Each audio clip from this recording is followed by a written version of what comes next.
Hi there, Dr. Rock here. Welcome back to Rock Your Life, Rock On Live. And this week, I'm going to be talking about self compassion. Self compassion. Okay. And I'll start with a story. I picked up my daughter the other day from school because I had to take her to the orthodontist. Now, she just got braces placed in like maybe a week ago, week and a half ago.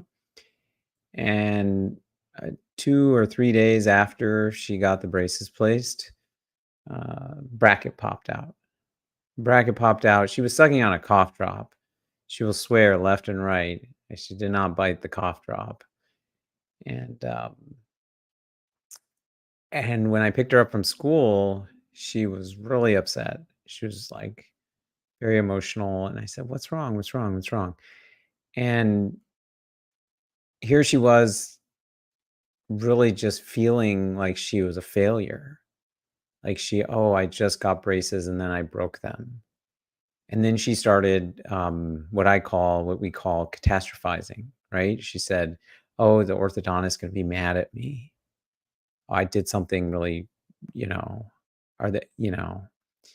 And in that moment, I felt her pain and anguish. And that's when I decided to just pull the car over. We were like on our way to the orthodontist, and I said, "Can I just pull over? I just want to talk to you about self-compassion." So that is really the motivation or the inspiration, I should say, for this session today. And it's something that I think has really changed the way I operate and function in this world. It has been a blessing to show myself love and to learn about kind of the science behind that and why it is valuable and helpful and how to do it. So that's what we're going to kind of cover today. Okay. So, most of what I know about the science of self compassion comes from the research of Dr. Kristen Neff. And Dr. Neff is a researcher at University of Texas, Austin. She researches and studies self-compassion. And she herself has a very compelling, interesting story of how she came to that area of interest and research in her career. And so I encourage you to visit her website, selfcompassion.org. She has a lot of resources and tools. I'll be referencing some of them and learn her story. I'm not going to go through that today. But I do like her formal definition of self-compassion. That is the framework that I use to talk about self-compassion with my patients. I'm going to talk about it with all of you. Um, and that's the framework that I used in that moment with my daughter. So, as Dr. Neff describes it, there are three components of self compassion. Okay. The first component is the mindfulness component. Okay. So, mindfulness component is just acknowledging what is. You know, in the case of my daughter, I had to acknowledge, I said, "You are really upset that this happened. You feel really disappointed in yourself that your braces broke, right? You feel like you did something wrong." Here I was just basically saying what she was feeling and acknowledging the situation. Part of it is acknowledging the external, right? So this thing happened, your braces broke. And then big part of it is acknowledging the internal, right? So how am I feeling in this moment? how is this thing, this event, and it doesn't have to be like something bad happened. It could be, well, it could be like made a mistake, a few weeks ago, and I don't do this much, but a few weeks ago, I missed an appointment on my calendar. I had an appointment with somebody that was previously scheduled, and I didn't show up. And partway through that meeting, I got a message from this person saying, "Hey, and I wasn't even in a place where I could meet in that moment. I was actually out." And so, right, what is the first thing I did? I started like feeling really shameful. Like, how could you do that? You're normally on top of these things. Like, and feeling guilty, and all the things that we do when we make a mistake. That's what it was. It was a mistake. And getting back to, these components of self-compassion, acknowledging what isn't um the same as catastrophizing and kind of feeling all those additional negative emotions. Acknowledging what is just saying, okay, what happened? Oh, I missed that meeting. And I'm feeling really disappointed in myself. I'm feeling embarrassed. Yeah. That is acknowledging what is. And that is the mindfulness component. Okay? And then the second component, as Dr. Neff describes it, of self-compassion is the shared human experience. The shared human experience. And so what I mean by that is there are um billions of people in the world, correct? Billions of people in the world. And anything that I'm experiencing, uh, many, many, many, many, many people have experienced it before, right? Am I the first person to miss a meeting? No, in fact, there were at least 2 meetings in that same week or in that same month, last month, where um, I was on the other line, and somebody couldn't, for whatever reason, show up. So these things happen, right? Good people, well-intentioned people sometimes miss meetings. And that is the shared humanity. Because when we experience something like this, when my daughter broke her braces, in our mind, we can sometimes then tell the story that this is just happening to me. This is this is so terrible, and I'm experiencing something that no one else has experienced before. When the reality is there's probably multiple people experiencing it in this moment. That's how many people there are in this world. So so the shared humanity is not to trivialize what one is experiencing, not at all. It's to remind us that suffering and mistakes and accidents and heartache and all these things, they are part of our human experience. They are going to happen. They have happened, are happening, will happen to everyone. So by reminding yourself of that shared human experience, it almost turns down the thermostat on that which you're experiencing. It suddenly doesn't feel like it's the end of the world when you realize that so many people have experienced this. You may yourself have experienced this in the past. And then you can ask yourself, what was that experience like? Was it as big of a deal as I thought it was?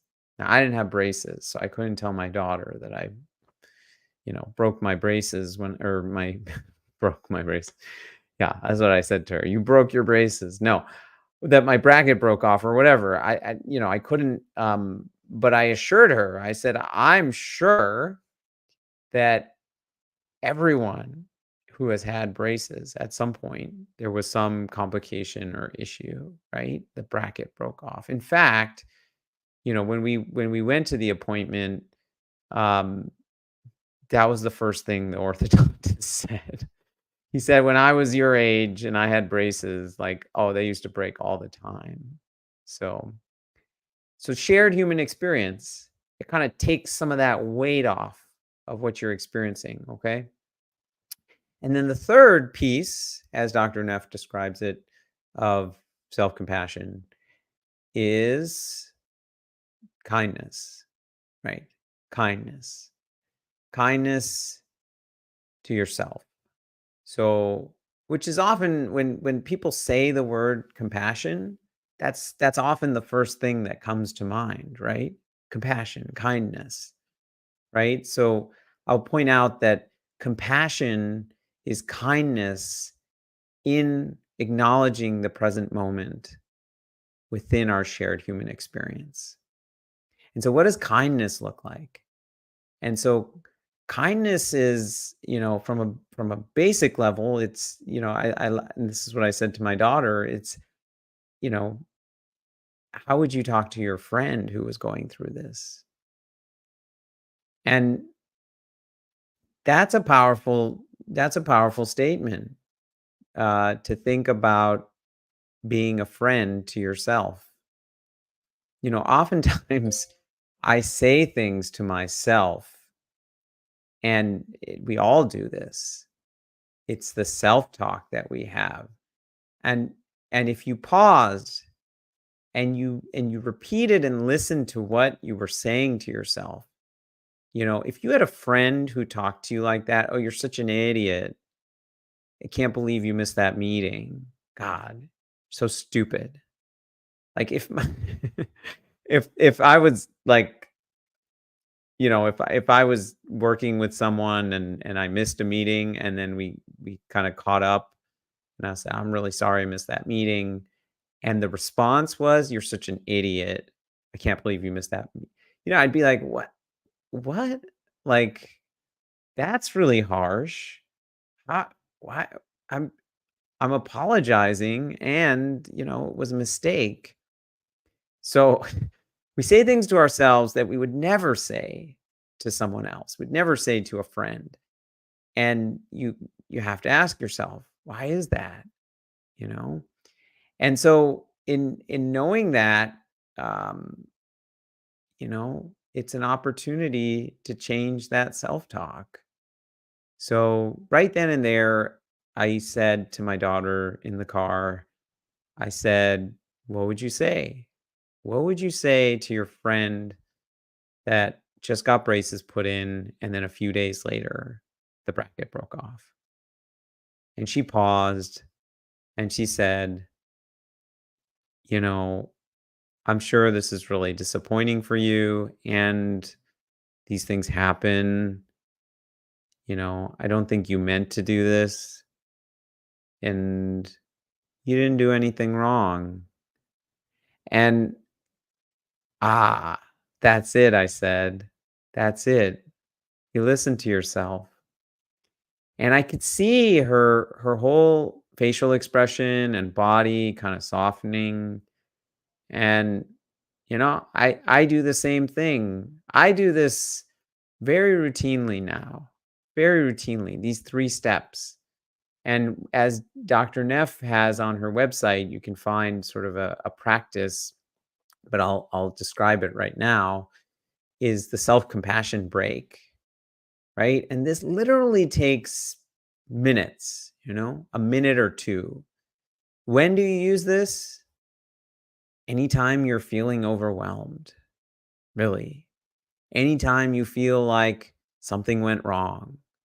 Anytime you're feeling a strong emotion, particularly a strong negative emotion, like sadness or anger or guilt, what do? Well, you go through those 3 steps. You acknowledge what is. You acknowledge what's happening externally and internally. Acknowledge, you know, oh man, I missed that meeting. Really disappointed in myself. And then you acknowledge the shared human experience. A couple other people missed meetings with me. Lots of people miss meetings. It's not something I want to do regularly, but it happens. And then the kindness piece. You didn't do that on purpose. You weren't trying to, do something intentionally wrong. You will make this better. You know how to fix this. And it's in that telling that self-talk to ourselves that we can change the whole experience, right? We can change the whole experience. There's research, there's potent research, Dr. Neff's research that really shows that when we practice self-compassion, we can increase our confidence, our self-efficacy, that is our capacity to succeed. So in things like in our goals, like if we want to exercise more, if we want to quit smoking, if we want to start eating healthier, uh, these things aren't easy things to do necessarily. A lot of these things are, it comes to food, it comes to certain addictive substances. the, that's it. They're addictive, right? And so in our journey, we're going to have ups and downs. We're going to have moments where we're successful, or we progress, right? And we're going to have moments that we have lapses and relapses. And in those moments, there's a lot of learning that can occur. And that's when showing ourselves self compassion actually fuels our ability to move forward. It fuels our self confidence in a way that we can acknowledge, oh, that didn't go as planned. If you take the opposite, right? Let's say I was trying to change my diet, and often we frame these things as, oh, I was really good. I don't know how many times I hear even myself say that, oh, I was really good all week. And then what you're implying is that when you ate something that wasn't on the plan, you were bad. You're a bad person, right? You don't say that, but that's the implication. Some people do say that. Oh, I've been bad. I've been eating X, Y, or Z, right? And often it's those feelings of shame and guilt that fuel us to eat those foods in the first place. So if you're reinforcing that narrative that you've done something wrong, that you're a bad person, then very often you might gravitate towards the foods that help numb those feelings. So self-compassion, injecting self-compassion in your fitness journey is a powerful way to pull yourself out of that, right? It's a powerful way to say, you know what? Lots of people have ups and downs. I'm disappointed that I didn't, you know, honor my value of wanting to honor my health. That didn't feel good. And and I'm not the only one that has, you know, episodes where I might lapse or relapse. And then how would you talk to a friend? You know, you're not a bad person just because you ate something that you didn't want to eat, you know? I might even go as far as to say, there's nothing wrong with allowing yourself to eat something that you enjoy. And you shouldn't feel bad about that, you know? Life isn't just about eating healthy food. Sometimes we want to connect with people. Sometimes we do need something to numb because uh, nothing else seems like it will help in the moment. And that's okay. And in doing that, your ability to then pick up and move forward gets amplified. So, yeah, self-compassion break. There's there's a sort of amplification if you kind of put your hands over your heart, kind of to enhance that connection to self-kindness. So during the third part, I will sometimes do that. Yeah. Now, how else might you develop a better relationship with yourself and show yourself more kindness? So that's what I'm gonna give you a couple tips. Okay, one practice that I learned during the pandemic and really love, and I've sort of modified to my liking, which I'm going to teach you guys, is well, it's the high five habit. So may or may not know, many of you probably know Mel Robbins, motivational speaker, writer, podcaster, you name it. Um, this idea that she wrote a book and she has this high five habit that you give yourself a high five. You actually look at yourself in the mirror, really look at yourself, and then give yourself a high five. And in doing so, you are looking at yourself. So you're not you're actually bypassing um, conscious thought. And as Mel talks about, there's our reticular activating system, which is a part of our brain where you're basically it's picking out information from all the information and all the information that it's getting, all the inputs that it's getting. It's picking out a few things that it wants to bring to conscious awareness. How does the RAS decide what it brings to conscious awareness? It's the things that you tell it are important.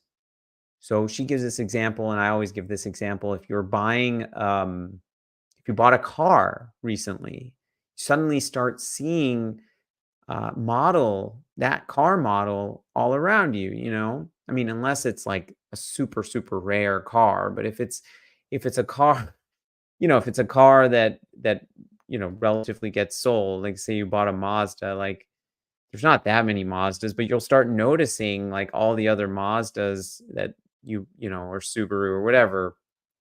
And that's because your brain is like, "Oh, that's now important to me. So I'm going to start like noticing that." It's like if you're in a crowded room and even if there's like a lot of talking and noise and somebody kind of calls your name from across the room, your brain hears that and it makes it conscious. Like your name is one of those things you learn at a very early age is very important to you. So, that is to say what goes back to self-talk and this habit, the high five habit. So by looking at yourself, giving yourself a high five, really looking at yourself. Because why do we give high fives? Right? We give high fives to celebrate. We give high fives to cheer people on. So it's a powerful statement to your brain when you really look at yourself and you give that genuine gesture to yourself. Now, I've modified it. So I give myself a fist bump. If that weren't obvious. One thing there's obviously the looking at yourself, which is great. I like doing that. I'll be in like a public restroom and I'll just catch a glimpse of myself and I'll just go boom, boom. Like, why not celebrate myself?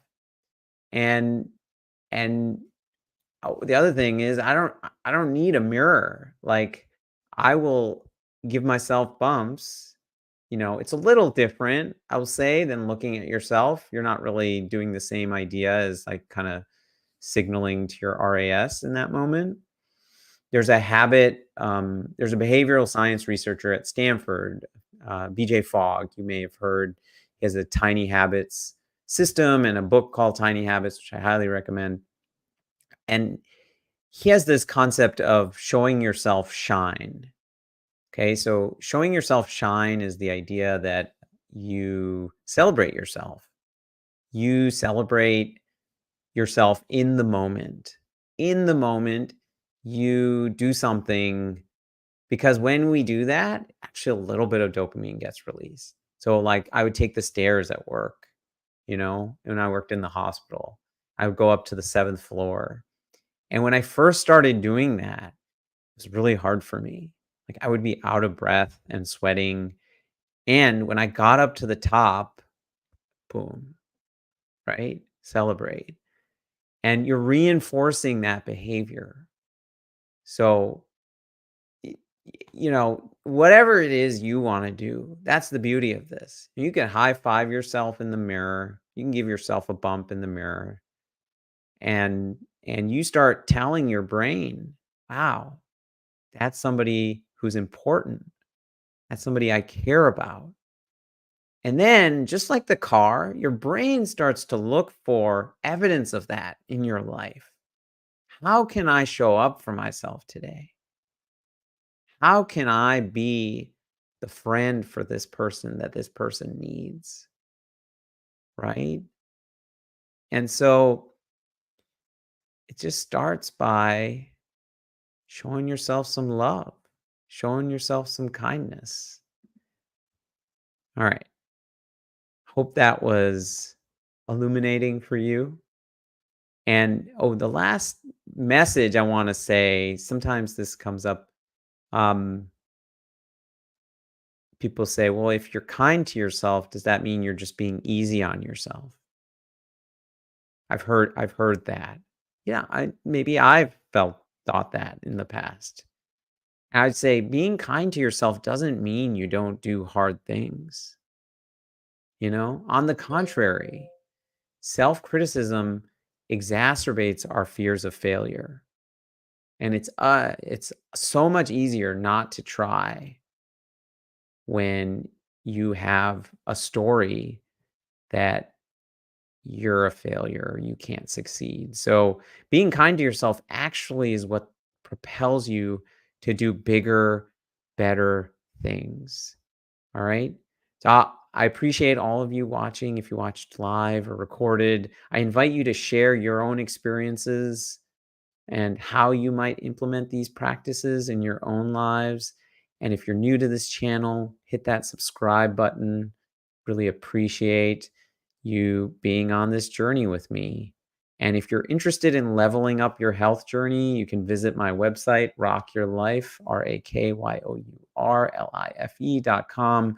Details are in the description below. Sign up for my newsletter, Rock On. Every Monday, I send out a reflection, an activity you can do to be a little bit more aware in your life.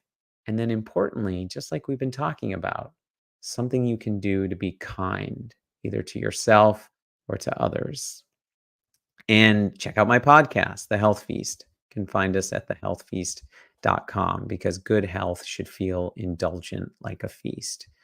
And that is all for now, my friends. I will see you back here next time. Take good care. Bye bye.